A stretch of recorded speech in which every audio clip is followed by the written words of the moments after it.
देखिए, पिछली बार हम लोग ने वो नदी देखी थी जो हिमालय पर्वत से निकलती थी, जो हिमालय पर्वत से निकलती थी। फिर से एक बार देख लेते हैं। यहाँ से सिंधु नदी निकल के पाकिस्तान, इधर से ब्रह्मपुत्र नदी निकल के अरुणाचल प्रदेश होते हुए बांग्लादेश होते हुए बंगाल की खाड़ी में, गंगा नदी उत्तराखंड इधर से निकल के ये बह के फिर बांग्लादेश होते हुए बंगाल की खाड़ी में मिल जाती है। और कुछ ये तो हिमालय से निकला हुआ नदी था। अब ये जो पर्यायद्वीपीय नदी है, ये जो पर्यायद्वीपीय भारत है, यहाँ भी बहुत सारी नदी है जो यहीं से निकलती है और या तो बंगाल की खाड़ी या अरब सागर में मिल जाती है। तो पर्यायद्वीपीय नदी, जो पर्यायद्वीपीय भारत की नदी है, उनमें ज़्यादातर नदी जो है वो बंगाल की खाड़ी में गिरती है, मतलब पश्चिम से पूरब की तरफ बहती है। नर्मदा और तापी जो दो बड़ी नदी है वो पूरब से पश्चिम की तरफ बहती है, पूरब से पश्चिम की तरफ बहती है। नर्मदा इस तरह यहाँ से निकलती है मध्य प्रदेश से और ये गुजरात जाती है, और तापी इधर से निकलती है और ये इधर जाती है। तो नर्मदा और तापी पश्चिम से पूरब की तरफ जाती है। ठीक है। महानदी का उद्गम रायपुर छत्तीसगढ़ में स्थित सहावा पहाड़ी से होता है। महानदी का उद्गम रायपुर के में स्थित सहावा पहाड़ी से होता है, सहावा पहाड़ी से होता है। ठीक है। उड़ीसा में महानदी के ऊपर बहुत बड़ा बांध बना, हीराकुड बांध। महानदी पर हीराकुड बांध उड़ीसा में है और ये बंगाल की खाड़ी में गिर जाती है, बंगाल की खाड़ी से मिल जाती है महानदी। उड़ीसा की सबसे प्रमुख नदी है महानदी। गोदावरी को दक्षिण गंगा के नाम से भी कहते हैं। दक्षिण गंगा, दक्षिण भारत का सबसे पवित्र नदी आप इसको मानते हैं, गोदावरी को। गोदावरी, गंगा, इस तरह से मतलब कि कहते भी हैं। ठीक है। तो गोदावरी को दक्षिण गंगा कहते हैं, गोदावरी को दक्षिण गंगा कहते हैं। ये नासिक में एक जगह है त्र्यंबकेश्वर, नासिक के पास एक जगह है त्र्यंबकेश्वर, जहाँ से इस नदी का उद्गम है। त्र्यंबकेश्वर जो है, जो ज्योतिर्लिंग है, जितने ज्योतिर्लिंग है भारत में, उनमें से एक त्र्यंबकेश्वर ज्योतिर्लिंग भी है। तो ये त्र्यंबकेश्वर से उद्गम है इसका। और राजामुंड्री आंध्र प्रदेश के पास ये बहुत बड़ा डेल्टा बनाती है। मतलब जब ये बंगाल की खाड़ी में गिर जाती है तो बहुत बड़ा डेल्टा बनाती है। डेल्टा मतलब कि जो नदी पूरा फैल जाता है, बहुत ज़्यादा सरिताओं में मतलब बढ़ जाता है और छोटा छोटा टापू बनता है, तो वो डेल्टा का हिस्सा होता है। कृष्णा दक्षिण भारत की दूसरी सबसे बड़ी नदी है। ये सह्याद्री में महाबलेश्वर पहाड़ी से निकलती है। सह्याद्री में महाबलेश्वर से इसका उद्गम है, महाराष्ट्र। ठीक है। इसकी सहायक नदी है कोयना, तुंगभद्रा और भीमा। ठीक है। कावेरी कोडगु में स्थित ब्रह्मगिरी पहाड़ी से निकलती है, कर्नाटका में निकलती है। कावेरी को भी बहुत पवित्र नदी मानते हैं दक्षिण भारत में। कोडगु में स्थित ब्रह्मगिरी पहाड़ी, कर्नाटका से इसका उद्गम है। नर्मदा नदी अमरकंटक, मध्य प्रदेश में अमरकंटक से निकलती है। और विंध्याचल और सतपुड़ा, ये दो पहाड़ी है, विंध्याचल और सतपुड़ा, इसके बीच से बह के निकलती है और एक भ्रंश घाटी बनाती है, जो संगमरमर का वो पूरा पत्थर है, उसके बीच से ये निकलती है और एक महाखंड तैयार करती है, जबलपुर के पास है। और वहीं एक जलप्रपात ही बनाती है, धुआंधार जलप्रपात बनाती है जबलपुर के पास। तो धुआंधार जलप्रपात कहाँ है? जबलपुर के पास। किस नदी पर है? नर्मदा।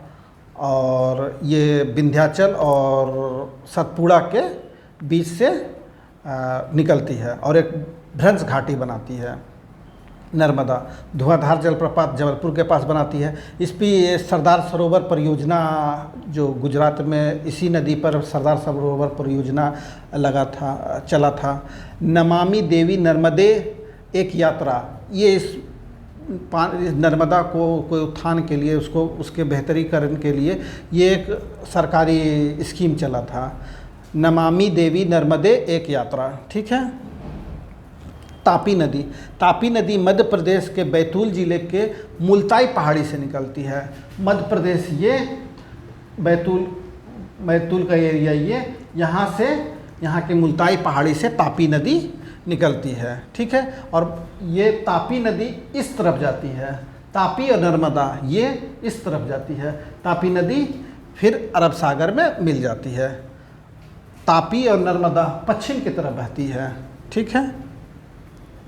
लूनी नदी, लूनी नदी राजस्थान की सबसे बड़ी नदी है। लूनी नदी राजस्थान की सबसे बड़ी नदी है। ये राजस्थान में पुष्कर में ये दो भाग में बढ़ जाती है। पुष्कर के समीप ये नदी दो भाग में बढ़ जाती है। एक धारा का नाम हो जाता है सरस्वती और दूसरे का सागरमती। एक धारा सरस्वती, दूसरा सागरमती। इसका जो उद्गम है अरावली पहाड़ी के पास नागा पहाड़ से होता है। अरावली पहाड़ यहाँ पर है, अरावली, राजस्थान में अरावली पहाड़ियाँ हैं, इसी में नागा पहाड़ से ये उद्गम है। और ये कच्छ के रन में, ये कच्छ का रन है जहाँ पर ये नदी चली जाती है, तो वहाँ पूरा बालू है, तो उससे उस क्षेत्र में बिल्कुल दलदल हो जाता है। इसीलिए इधर से कोई आक्रमणकारी आते हैं तो वो फंस जाते हैं, क्योंकि यहाँ पूरा दलदल है, ठीक है। अब पश्चिम की ओर बहने वाली कुछ नदी जो पश्चिम की तरफ इस तरफ बहती है, छोटी नदी अपेक्षाकृत इन नदियों से थोड़ा कम छोटा, जो इस तरफ बहता है। सेत्रुनिजी ये गुजरात का नदी है, ये गुजरात में बहती है। अमरोली ज़िले में डलकाहवा इसका उद्गम है। अमरोली ज़िला में डलकाहवा, ठीक है। अमरोली ज़िले में डलकाहवा इसका उद्गम है। दूसरा नदी है भद्रा, इसका उद्गम राजकोट के उनियाली गांव से होता है। राजकोट के उनियाली गांव से होता है। भद्रा नदी राजकोट के उनियाली गांव से होता है। दादर, इसका उद्गम पंचमहल है, ठीक है। साबरमती और माही ये सब गुजरात में बहती है नदी। साबरमती और माही, ये साबरमती नदी जो है इसी के किनारे अहमदाबाद शहर, जो भारत का मैनचेस्टर कहते हैं अहमदाबाद को, और एक प्रमुख औद्योगिक शहर है अपने देश का, सबसे बड़ा औद्योगिक शहर जैसे एक मानते हैं वो अहमदाबाद है। तो अहमदाबाद साबरमती के नदी के किनारे बसा हुआ शहर है। वैतरणी, ये वैतरणी नदी भी त्र्यंबकेश्वर से निकलती है, जो त्र्यंबकेश्वर से पहले गोदावरी नदी निकली थी, यहीं से वैतरणी नदी भी निकलती है, ठीक है। कालिंदी, ये कालिंदी नदी कर्नाटका में है, कर्नाटका के बेलगांव से इसका उद्गम है। बेत्ती, ये इसका कर्नाटका के हुबली से इसका उद्गम है। शरावती, ये कर्नाटका के शिमोगा से इसका उद्गम है। मांडवी और ज्वारी,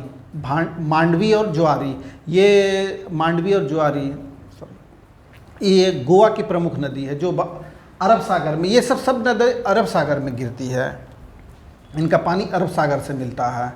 भरतपुझा, ये केरल की सबसे बड़ी नदी है, ठीक है।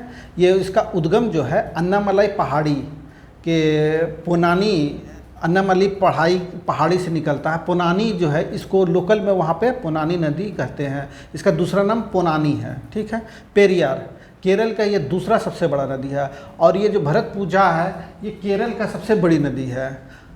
पेरियार केरल का दूसरा सबसे बड़ा नदी है। पंबा, ये बेमांद झील में गिरती है, पंबा नदी। ये सब अब कुछ नदी जलप्रपात बताते हैं जो बहुत ऊंचा जलप्रपात है और किस नदी से है। तो जोग जलप्रपात, जो भारत का सबसे ऊंचा जलप्रपात है जोग, ये शरावती नदी पर है। शिव समुद्रम जलप्रपात कावेरी नदी पर है। हुंड्रू झारखंड में है, ये स्वर्णरेखा नदी पर बनती है हुंड्रू जलप्रपात। गोकक, ये घाट प्रभा नदी पर बनती है, ठीक है। कपिलधारा, ये नर्मदा नदी पर बनती है, कपिलधारा नर्मदा नदी पर बनती है। चित्रकूट ये इंद्रावती नदी पर बनती है, ठीक है। अब झील बताते हैं कुछ।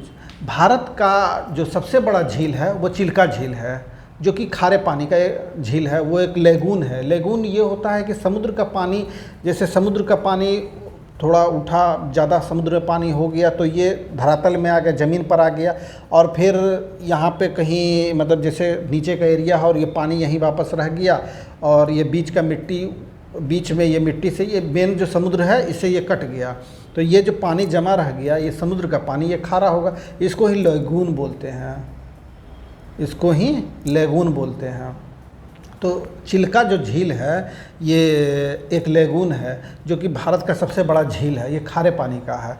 तो मीठे पानी का सबसे बड़ा झील, जो ताज़े पानी का सबसे बड़ा झील बुलर झील है जो कश्मीर में है, ठीक है। बिसर्प नदी जो है वो गोखुर झील से निकलती है, ठीक है। तटीय क्षेत्र में लेगून बनता है, आपको जैसा बताया तटीय, ये सब तटीय क्षेत्र में लेगून बनता है।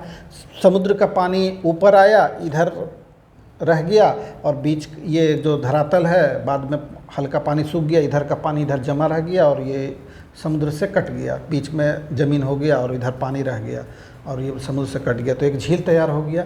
इसी तरह जैसे जो आपका चिल्का एक झील है खारे पानी का, उसी ये मतलब झील है जो इसको लेगून बोलते हैं, जो खारे पानी का होता है।